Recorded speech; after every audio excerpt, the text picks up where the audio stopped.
તમને કહું કે સાચી ભાવનાથી સાચા મનથી જો તમે સેવા શરૂ કરશો ને, કોઈ પણ નિયમ ધારણ કરશો ને, એટલે તમને ઓટોમેટિક અનુભવ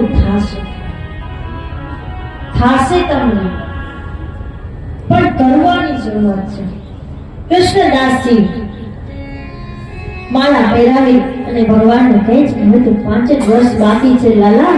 પ્રસન્નતાથી કહે છે, દુખી મનથી નથી કહેતા. ધીરે ધીરે ધીરે ધીરે ધીરે 12 વર્ષ પૂરા થવા આવ્યા અને 12 વર્ષના ખાલી 4-5 દિવસ બાકી રહ્યા અને કૃષ્ણદાસનો આનંદનો પાર નથી. આહા, હવે તો 2-4 દિવસ છે અને નંદ નંદન મારી ઝૂંપડી આવશે અને હું તુલસીની માળા એને ધરાવી. અરે હું તો કેવો પાગલ ગયેલો છું, હાવ બુદ્ધને બુદ્ધ રહીશ. લાલો આવશે તો કહેશે કૃષ્ણદાસ માખણ મિશ્રી છે કે નહીં, ઢેવરું દહીં છે કે નહીં, એને થેપલું ભાવે, એને દહીં ભાવે, એને માખણ મિશ્રી ભાવે, એને કઢીમાં પકોડી નાખેલી કઢી ભાવે. તો આ બધી વ્યવસ્થા તો કરવી પડે ને. માળા તુલસીદળ ઉતારી માળા બનાવી ઠાકોરજીને અર્પણ કરી અને લાલાને કહે છે લાલા તારી હાટુ જો હું થેપલા બનાવવાનો છું, દહીં જમાવાનો, દહીં પણ કઈ જેવું તેવું દહીં નહીં, દૂધ લાવ્યા ને એમાં જામણ નાખી જમાઈ દીધું એવું દહીં નહીં. ભગવાનને કઢેલું દૂધ ભાવે એનું દહીં. 5 લીટર દૂધને ઉકાળી અને એમાંથી ખાલી 500-700 ગ્રામ રહે ને ઈ દૂધમાં સાકર નાખી ગળ્યું કરી એમાં જામણ નાખી એનું દહીં બનાવે, ઈ મીઠું દહીં ભગવાનને ભાવે. તો આ બધી વ્યવસ્થા કરીશું લાલા, તું આવીશ ને? ભગવાનને કહે છે વાત કરવાનું શરૂ કરો, તમને અનુભવ જરૂર થશે કે ભગવાન તમારી વાતનો જવાબ આપે છે. પણ આપણે આપસમાં વાત કરીએ, 4-5 બૈરા ભેગા થયા હોય અંદરો અંદર વાત કરીએ, પણ ક્યારે ભગવાનને આપણે પૂછીએ?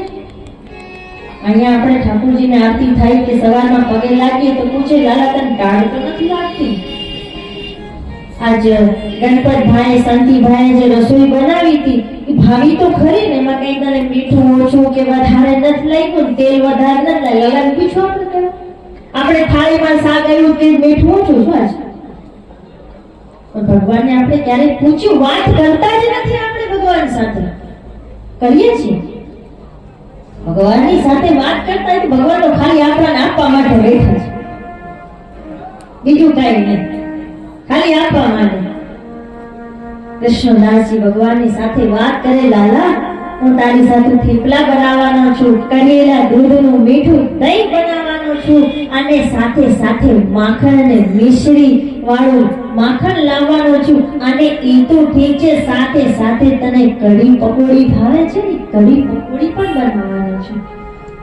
કૃષ્ણદાસજી ભગવાનને કહી અને ગિરિરાજથી નીચે આવે અને ગિરિરાજની તળેટીમાં રજવાસીઓના ઘરેથી મધુકરીમાં કોઈના ઘરેથી માખણ, કોઈના ઘરેથી દૂધ માંગી આવે, કોઈના ઘરેથી ચણાનો લોટ, કોઈના ઘરેથી મસાલા, તેલ, મરચું બધું માંગી અને લાવે છે અને કૃષ્ણદાસજી રસોઈ તૈયાર કરે. 12 વર્ષ પૂર્ણ થયા અને 12મા વર્ષનો છેલ્લો દિવસ છે. માળા તૈયાર કરી અને કૃષ્ણદાસજી લાકડીના ટેકે ધીરે ધીરે ધીરે ધીરે ગોવર્ધન પર્વત ચડી અને ગિરિરાજજીને શ્રીનાથજીના મંદિરમાં જઈ ઠાકોરજીને માળા અર્પણ કરી આજ તો નાચે છે ઠાકોરજીની સામે.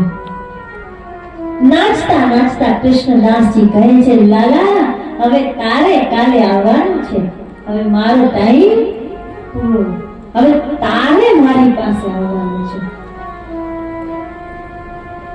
તો કૃષ્ણદાસજી ભગવાનને કહી અને એમ નહીં કે ભગવાનની સામે નાચીએ, એ તો નાચતા નાચતા પર્વત ઉતરે છે. ગિરિરાજજીને નાચતા નાચતા ઉતરે છે કે આહા ધન્ય, આ તો સંસારનો સૌથી મોટો બળભાગી કાલનો મારો સૂર્ય ઉગશે કે મારે ત્યાં ઠાકોરજી આવશે અને કહેશે કે કૃષ્ણદાસ લાવો માળા ધરાવો અને તે બનાવેલા થેપલા દહીં મને ખવાડ.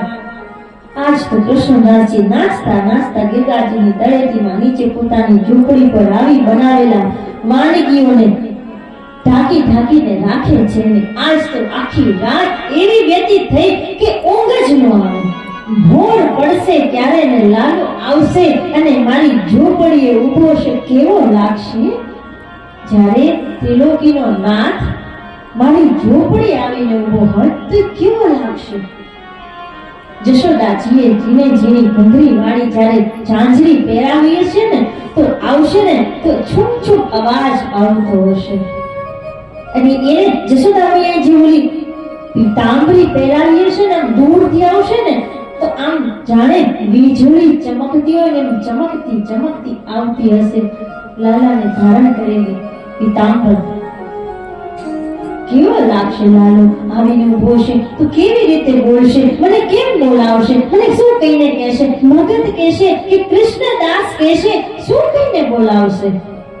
અને ખાસે તો કેવો લાગશે. આહા, હું તો ધન્ય બની જઈશ કે જે લીલા બ્રજના ગોવાળિયાની સાથે લાલો કરતો હતો અને જ્યારે એ ધન્ય ધન્ય થતા હતા, જ્યારે ત્રિલોકી નાથી માખણ ખાતો ને ગોવાળિયા જોતા ને કેવા ધન્ય બળભાગી બનતા, એવો બળભાગી હું બનીશ કાલે જ્યારે લાલો મારા આંગણે આવશે. ત્યારે આખી રાત આમના વિચારમાં પસાર થઈ. ઘડીક સુવે ને ઘડીક બહાર આવે. કેટલા વાર પહેલાના સમયમાં આથી 300-400 વર્ષ પહેલા કઈ ઘડિયાળનું એટલું બધું આમ તો હતું જ નહીં ઘડિયાળ. આકાશમાં તારા જોઈ ખબર પડતી કે ભોર પડી, સાંજ પડી. તારા જોઈને ખબર પડતી, બહાર જાય ને જોઈ અને હજી તો ભોર થઈ નથી.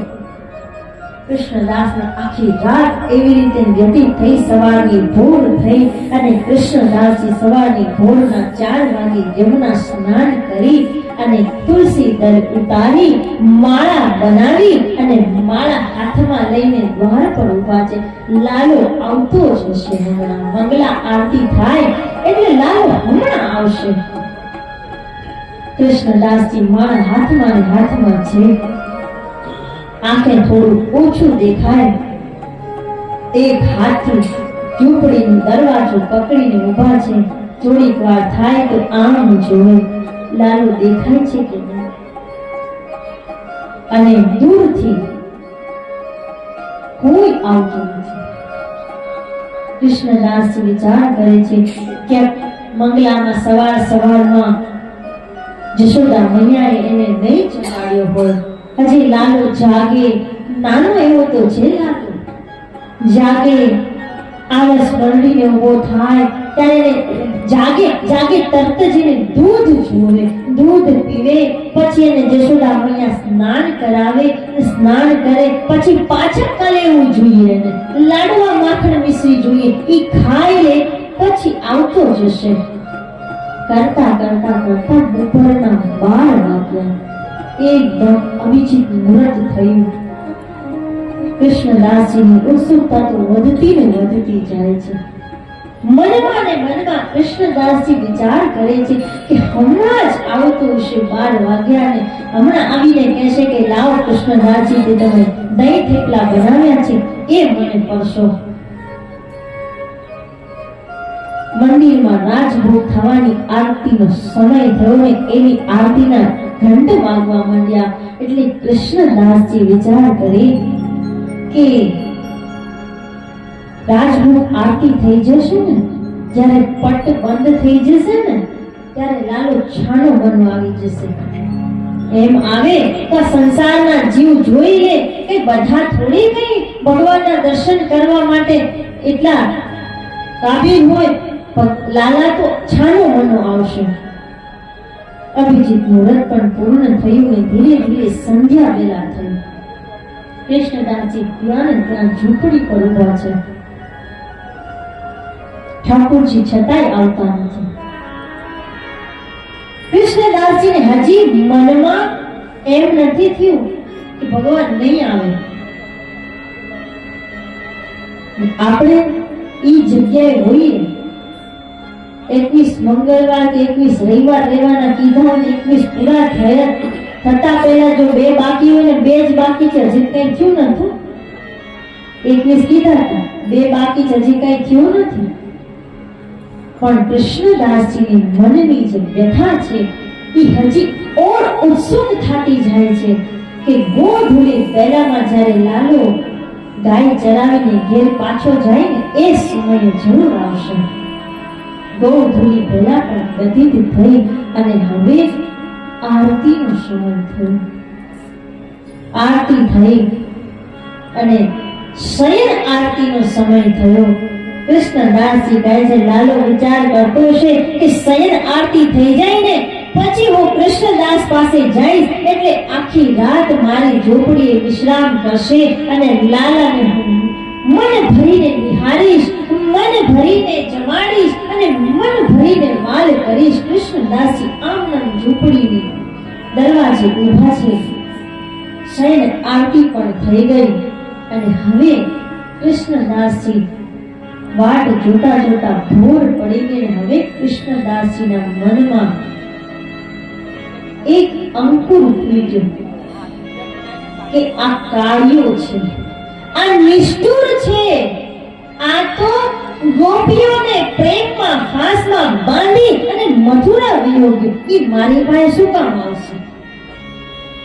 એ તો છે જેવો પ્રેમની લાગણી લગાડી જશોદા મૈયા કેટલો વાલ કરતી હતી એને મૂકીને તો મથુરા જતો રહ્યો. તો એ મારી પાસે શું કામ આવે?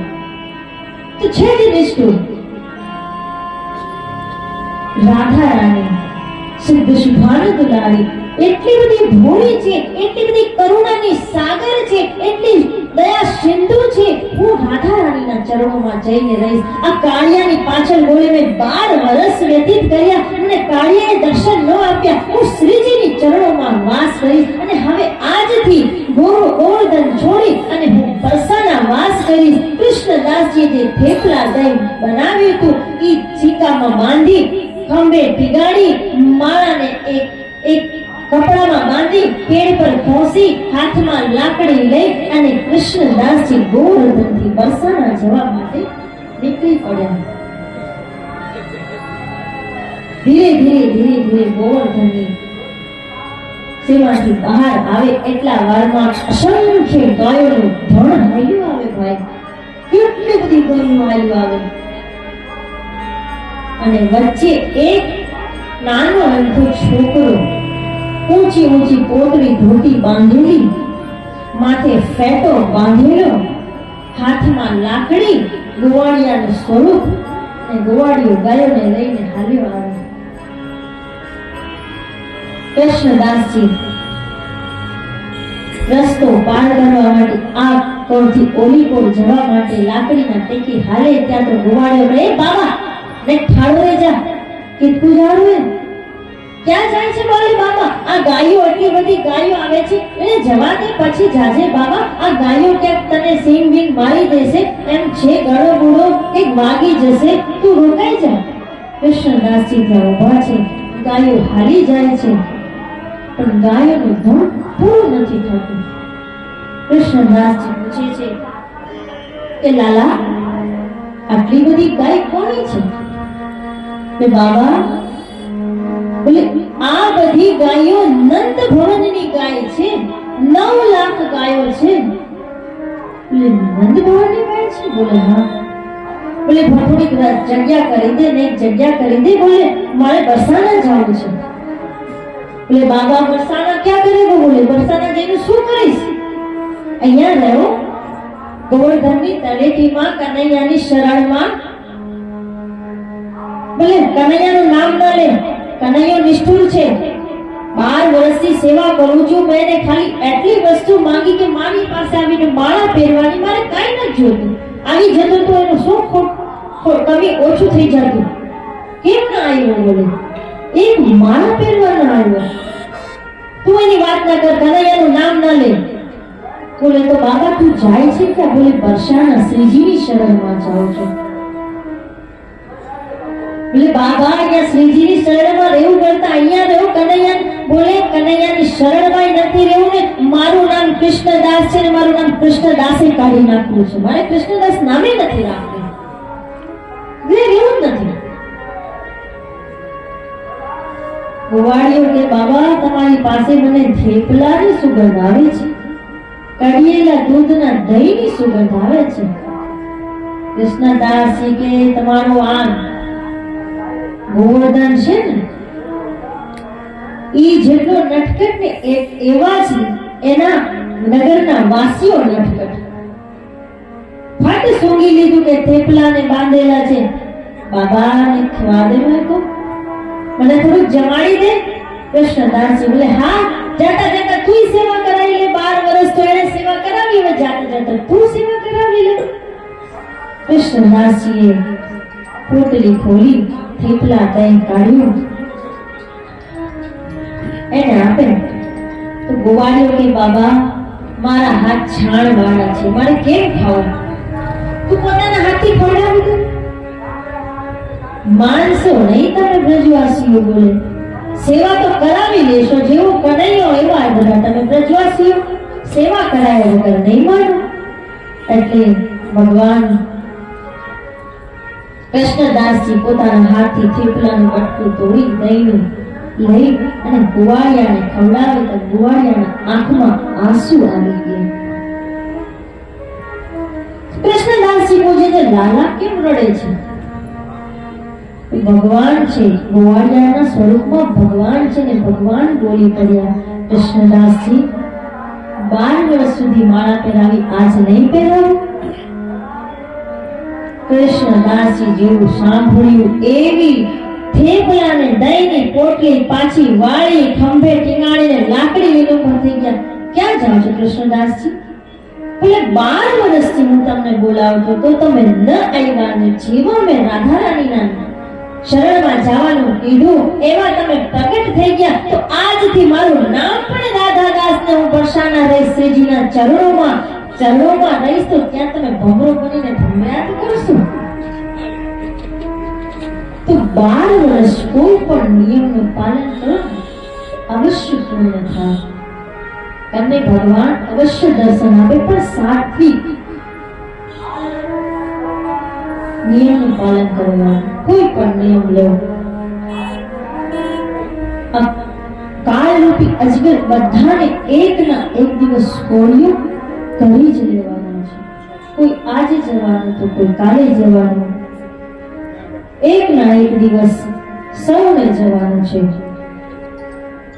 કર પ્રભુ સંગાથી દ્રઢ પીતળી રે, કર પ્રભુ સંગાથી દ્રઢ પીતળી રે, ભરી જાવું મિલને ધન માલ અંતકાળે સદું નહીં કોઈનું રે, અંતકાળે સદું નહીં કોઈનું રે, સંસ્કારે સંબંધી સર્વે મયા રે, સંસ્કારે સંબંધી સર્વે મયા રે, કિસે झूठी माया तेरी जान, अंतकाले सबू नहीं कोई मोरे, अंतकाले सबू नहीं कोई मोरे, मारू मारू કરીને ધન મેળવ્યું રે,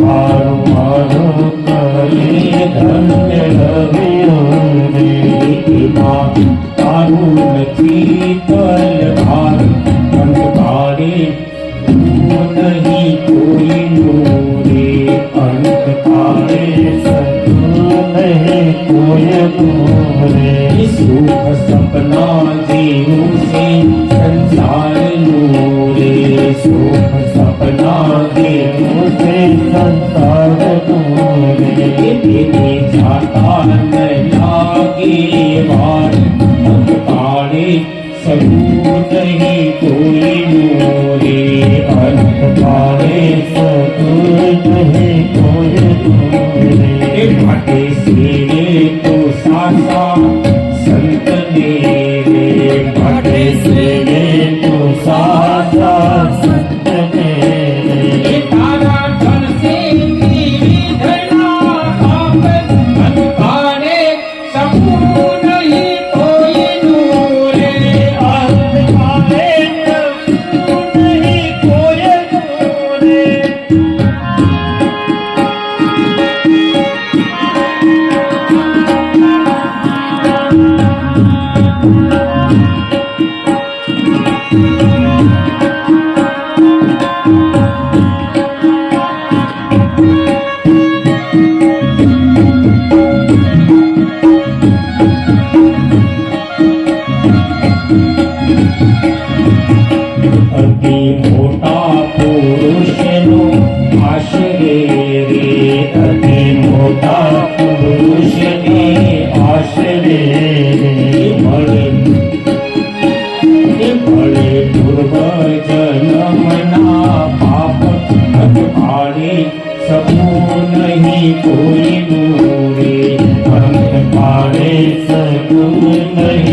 કોયનું રે એવું સમજું ને ભજ ભગવાનને રે એવું સમજીને ભજ ભગવાનને રે સુખ પારી સદા ઘન શ્યામ અંતકાળે સગું નહીં કોયનું રે અંતકાળે સગું નહીં કોયનું પ્રભુ સંગાથે ઘટ પીતવી પ્રભુ સંગાથે ઘટ પીતવી ભરી જાઉં બેલીને ધન માન અંતકાળે સગું નહીં કોયનું રે અંતકાળે સગું નહીં કોયનું રે અંતકાળે સગું નહીં કોયનું રે અંતકાળે સગું નહીં કોયનું રે અંતકાળે સગું નહીં કોયનું રે અંતકાળે સગું નહીં કોયનું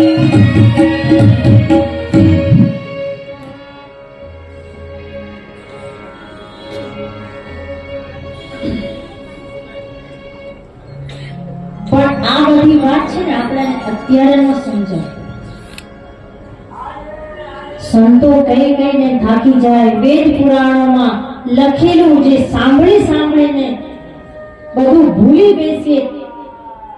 કથાકારો કઈ કઈને કહી દે પણ છતાંય આપણા છે ને જીવનમાં જરાક પણ અસર નથી થતી. એ અત્યારે ન સમજાય આપણાને. કાલે એક માતાજી હતા, મેં કીધું કે ભાઈ ચોથી અવસ્થા આવે એટલે ભજન જ કરાય, જાત્રા કરાય, સેવા કરાય, આ કરાવે, ઘરની પિંજણ છોડી દેવાય. બોલે એમ કઈ હોય દીદી? એ ન છૂટે, છૂટે નહીં, છોડવી પડે. પણ એ અત્યારે ન સમજાય. અત્યારે આપણે તાળી પાડી પાડીને ગાતા હોઈએ, કીર્તન કરીએ ને એટલે પહેલાના જે માળીઓ હશે એ ગાતા હશે, કોઈ કોઈનું નથી રે કોઈ કોઈ. પણ એ ખાલી ગાવાનું જ, તાળી પાડવાની અને ગાવાની. પણ એ સમજાય નહીં. એ ક્યારે સમજાય ખબર છે? અંગમ ગલિતમ પલિતમ મોંડમ દર્શન વિહીનમ જાતમ કુંડમ. જ્યારે આપણું અંગ છે ને વાંકું વળી જાય, મુખમાંથી દાંત વયા જાય, આંખમાં દેખાતું ઓછું થઈ જાય, કાનમાં સંભળાતું ઓછું થઈ જાય. ત્યારે ઘરમાં બેઠ્યા હોય, છોકરા વહુને કઈ કહીએ અને ન સાંભળે, પછી નાભીમાંથી અવાજ નીકળે, કોઈ કોઈનું નથી કોઈ કોઈ. ત્યારે સમજાય, ત્યાં સુધી નથી સમજાતું આપણાને.